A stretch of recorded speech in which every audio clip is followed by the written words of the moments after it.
สบายดี FC ไทยลาวเบิดทุกคนเด้อคลิปนี้เกี่ยวกับซีมาเว้าเนาะเพราะว่ายังมีเหตุการณ์ที่คนลาวบางกลุ่มบางคนเนาะที่ยังมาต่อต้านเขียวอยู่เนาะแล้วก็เหตุการณ์แบบนี้มันบ่ควรเกิดขึ้นเนาะเพราะว่า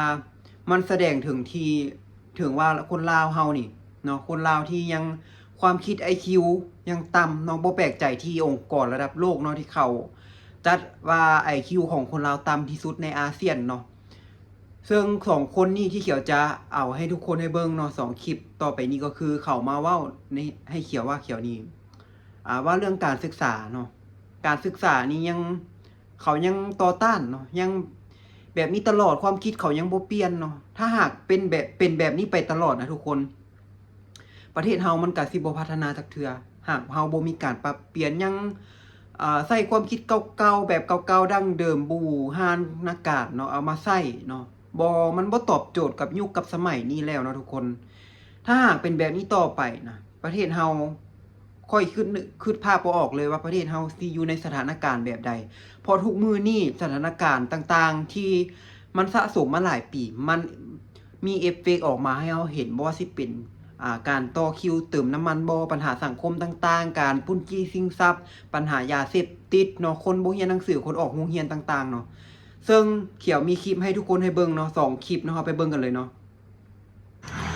สบายดีพี่น้อง FC ฟังไทยฟังลาวสร้างเท่าเห็นบักเขียวเนาะลงเฟซหรือว่าลงคลิปคู่มือนี่แห้งนักหนาไปเต็กพี่น้องคนลาวเฮาเนาะฝากกดไลค์กดแชร์ด้วยบักเขียวอย่างนี้เด้อบักขี้กระตึก นะเห็นแล้วมั่นใส่ว่าโอ้เนาะมันมีภาควิจารณ์ประเทศลาวเนาะวิจารณ์รัฐบาลวิจารณ์เบิดเนาะขายสะบ้านเมืองคนแบบนี้หันในประเทศลาวเฮานี่8 ล้าน 9 ล้านคนนี่นะมันสิมีอยู่วังส่วนหน่อยเนาะ4-5 คนหรือ10 คนเนาะออกมาเฮ็ดคลิปวิพากษ์วิจารณ์รัฐบาลนะมันเฮ็ดเพื่อคนลาวมันบ่แม่นเนาะพี่น้องมันขายพี่น้องเอ้ยข่อยคนหนึ่งที่รักชาติแล้วก็ปกป้องชาติเนาะเพราะว่าพ่อข่อยสอนมาพ่อข่อยนี่เป็นทหารผ่านศึกเนาะในช่วงปลดปล่อย70 ปีที่ผ่านมาเนาะพ่อข่อยเป็นทหารเก่าเนาะแบกปืนยิงกับศัตรูพ่อข่อยเล่าให้ข่อยฟังนี่ซ้ำเบื้องหนังพี่น้องเอ้ยแบกเซ่97กินเข่าในกระตากฝนกินเข่าในคุ้มตากฝน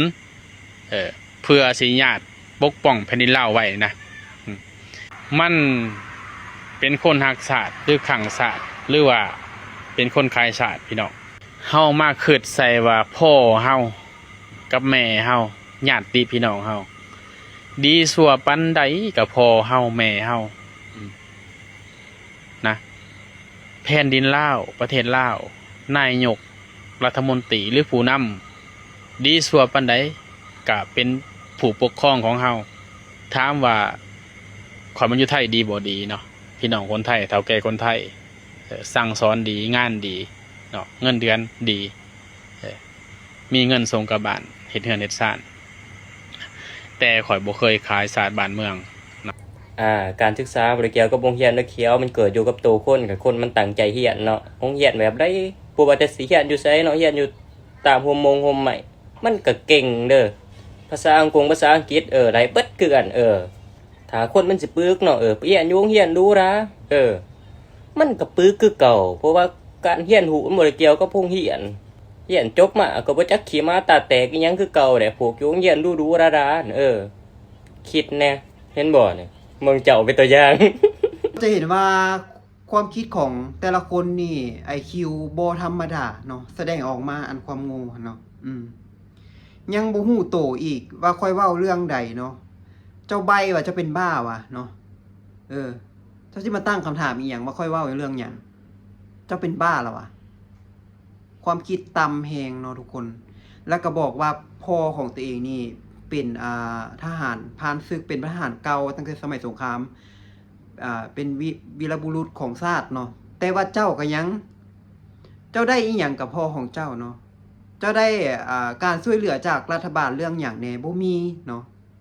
เจ้าก็ยังได้มาขายแฮงอยู่ในประเทศเสรีอยู่ประเทศไทยคันเจ้าเก่งเจ้าคือบ่กลับไปอยู่ประเทศลาวเป็นรับใช้พวกแก้วพวกจีนอยู่ประเทศลาวพุ่นเจ้ามาอยู่เฮ็ดหยังผืนแผ่นดินไทยประเทศเขาเสรีมีสิทธิ์ปากเว้าประชาชนมีสิทธิ์เป็นเจ้าปากเว้าขีดเขียนเคยได้ยินบ่เคยได้เรียนหนังสือบ่เนาะคำเว้านี่น่ะมันเป็นสิทธิ์ของประชาชนประชาชนได้ทำความเดือดร้อนประชาชนมีความทุกข์ยากลำบากประชาชนมีสิทธิ์ปากเว้ามีสิทธิ์ประจานรัฐบาลให้แก้ไขปรับปรุงเนาะบ่แม่นสิมิตอยู่ซื่อๆเนาะอีหยังเกิดขึ้นก็มิตอยู่จังซั่นบ่เว้าบ่หยังเหตุการณ์แบบนี้มันก็สิเกิดขึ้นอยู่เรื่อยๆเนาะเห็นบ่ว่าคนจีนนี่มากดขี่ขุดหีดประชาชนลาวเนาะมายึดแผ่นดินของคนลาวคนลาวบ่มีเวียกเฮ็ดได้คนลาวนี่ออกนอกประเทศนี่ออกนอกประเทศไปขายแฮงอยู่ต่างประเทศส่วนอยู่ในประเทศจะเป็นคนจีนคนเวียดมาเฮ็ดแล้วก็พวกเจ้าแขวงเจ้าเมืองเนาะอำนาจการปกครองผู้นำต่างๆนี่ก็โกงซาดเนาะได้รับผลประโยชน์จากพวกนี้เนาะก่อนหน้านี้ก็ได้ยินข่าวมาว่าขายที่ดินประชาชนเนาะประชาชนนี่ขายที่ดินให้คนจีนเนาะแต่ว่าเงินท่านอยู่นำผู้นำเบิดเนาะอยู่นำเจ้าเมืองเจ้าแขวงเบิดประชาชนบ่ได้เงินเนาะมันก็เกิดการตีกันคนจีนมาตีคนลาวได้บัดนี้เนาะเพราะว่าเขาก็อยากได้ที่ดินเนาะเขาก็อยากได้ที่ดินที่เขาซื้อไปเนาะนี่แหละเขาถึงออกบอกว่ามันเป็นการคอร์รัปชันมันเป็นการขายทรัพยากรธรรมชาติของประเทศอีกแบบนึงเป็นการโกงอีกแบบนึงเลยแหละเนาะปัญหาพวกนี้มันเกิดมาจากหยัง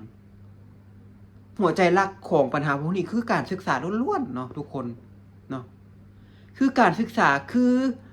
หัวใจสำคัญของการพัฒนาประเทศเนาะ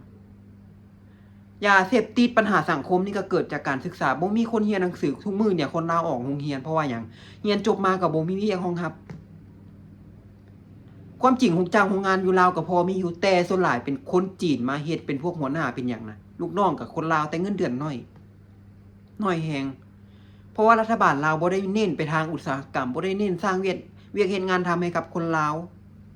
เนาะและอีกบางนึงก็บอกว่าการศึกษานี่มันบ่ได้เกี่ยวกับโรงเรียนเนาะคนสิเรียนเก่งหรือบ่เก่งมันบ่ได้เกี่ยวกับโรงเรียนที่ดีหรือบ่ดีแม่นหยังสิบ่เกี่ยวมันเกี่ยวเบิดเนาะความคิดเจ้ายังได้ส่ำนั้น IQ เจ้าต่ำเนาะบ่มีสมองบ่มีวิชาการบ่มีความรู้อีหยังเลยอันเจ้าเอามาเว้าหั่นเนาะเกาะกระแสคนอื่นไปวันๆเนาะแม่นหยังมันสิบ่เกี่ยวเนาะรัฐบาลนี่บ่ได้สนใจเรื่องการศึกษาเลยเขาบ่ได้สนใจว่าสูตรสิอยู่สิกินจังได๋สูตรสิเรียนจังได๋โรงเรียนเป็นจังได๋เนาะบางโรงเรียนนี่นะคนในหมู่บ้านนี่เก็บเงินกันสร้างเองถนนหนทางคือกันเนาะประชาชนเฮ็ดกันเองแล้วรัฐบาลที่กินเงินภาษีประชาชนนี่เอาไปใส่เบิดเนาะคือบ่ออกมาพัฒนาบ่เอามาซอยประชาชนเนาะคันประเทศอื่นนี่ค่อยว่ารัฐบาลลาวนี่ถูกโจมตีหนักละใดแต่ว่าย้อนคนลาวมีความคิดแบบนี้แหละเนาะมันจังเฮ็ดให้บ้านเฮาเมืองเฮามันกลายเป็นประเทศนึงที่ล่าหลังแฮงเนาะล่าหลังซำใดทุกคนขนาดองค์กรระดับโลกยังจัดว่า IQ ของลาวนี่ต่ำที่สุดในอาเซียนแพ้ทุกๆประเทศในอาเซียนเลยคันมึงเก่งแท้น่ะมึงคือบ่กลับไปใช้งานอยู่ลาวพุ่นเนาะไปอยู่กับคอมมิวนิสต์พุ่นมาเฮ็ดหยังประเทศเสรีคันว่าประเทศตัวเองดีเป็นหยังคือบ่ไปอยู่ประเทศตัวเองเนาะย้อนหยังรัฐบาลลาวจึงบ่สนับสนุนเรื่องการศึกษาเนาะย้อนว่าเขาอยากสั่งสอนพวกมึงนี่ให้มันโง่เนาะให้มันรับใช้พวกแก้วนี่ไปตลอดพวกมนุษย์ถ้ำนี่ไปตลอดชีวิตเนาะเขาบ่ได้สนใจว่าสูตรที่อยู่สิกินจังได๋ชีวิตการเป็นอยู่ของสูนี่มันสิดีหรือจังได๋เนาะเขาหาขายให้ประเทศอื่นเบิดเนาะเขาบ่ได้สนใจดอกเนาะ